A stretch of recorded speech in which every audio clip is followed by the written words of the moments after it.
Adolf হিটলারের British বান্ধবী unity মিটফোর্ডের একটি ডায়েরিকে কেন্দ্র করে শুরু হয়েছে এক নতুন বিতর্কের। শাসক হিসেবে যেমন হোক না কেন, মিটফোর্ডের ভাষ্যমতে হিটলার ছিল মিষ্টভাষী। সম্প্রতি এই ডায়েরিটি বই আকারেও প্রকাশ পেয়েছে। ডেইলি মেইলের তথ্যমতে সেই ডায়েরির পাতায় পাতায় বর্ণনা রয়েছে হিটলারের সাথে তার সম্পর্কের। বিস্তারিত ডেস্ক রিপোর্টে।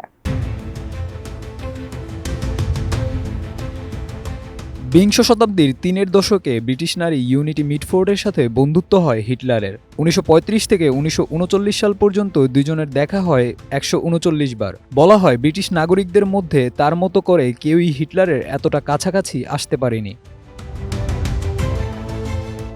প্রথম দেখাতেই নাকি হিটলারের প্রেমে পড়ে যান মিটফোর্ড। নাৎসি আদর্শেরও ভক্ত ছিলেন নাকি মিটফোর্ড। হিটলারের ভালোবাসা পাওয়ার জন্য এতটাই উন্মুখ ছিলেন যে ডায়েরির পাতায় পাতায় তা বারবার লিখেও রেখেছেন। ইতিহাসের সবচেয়ে বিতর্কিত পুরুষদের মধ্যে যিনি অন্যতম, তাকেই তিনি মিষ্টি পুরুষ বলে অভিহিত করেন। তাকে হিরোও মনে করতেন। তার সাথে হিটলারের প্রথমবার ব্যক্তিগত সাক্ষাৎ হয় নুরেমবার্গের র্যালিতে।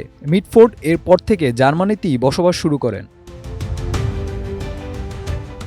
আপনি কি হার্টের সমস্যা নিয়ে দুশ্চিন্তাগ্রস্ত? স্বল্প খরচে হার্টকে ভালো রাখার সহজ উপায় মাতৃভূমি হার্ট কেয়ারে। ডায়েরিটির নাম দেওয়া হয় অ্যাডলফ হিটলারের ইংরেজ বান্ধবী। সেখানে দ্বিতীয় বিশ্বযুদ্ধের পূর্ববর্তী বছরগুলোতে তাদের সাক্ষাৎ এবং কথোপকথনেরও নানা বিবরণ উঠে আসে। ডায়েরিতে কর্তৃত্ববাদী হিটলার ও তার শাসন ব্যবস্থা সম্পর্কে ভয়াবহ তথ্যও আছে। সাথে হিটলারের একান্ত গোপনীয় তথ্য পাওয়া যায় ডায়েরিতে।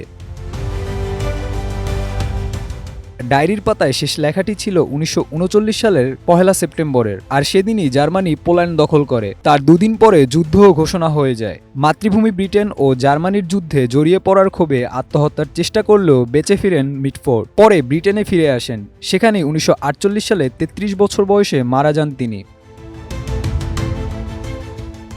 এত বছর বাদে হারিয়ে যাওয়া সেই ডায়েরির প্রত্যাবর্তন নিয়ে এখন চর্চা তুঙ্গে। মনে করা হচ্ছে হিটলারের অত্যাচার ও ব্যক্তিগতভাবে তিনি কেমন মানুষ ছিলেন তা সম্পর্কে সম্যক ধারণা পাওয়া যায় মিটফোর্ডের এই দিনলিপি থেকে। Desk report, ATN news.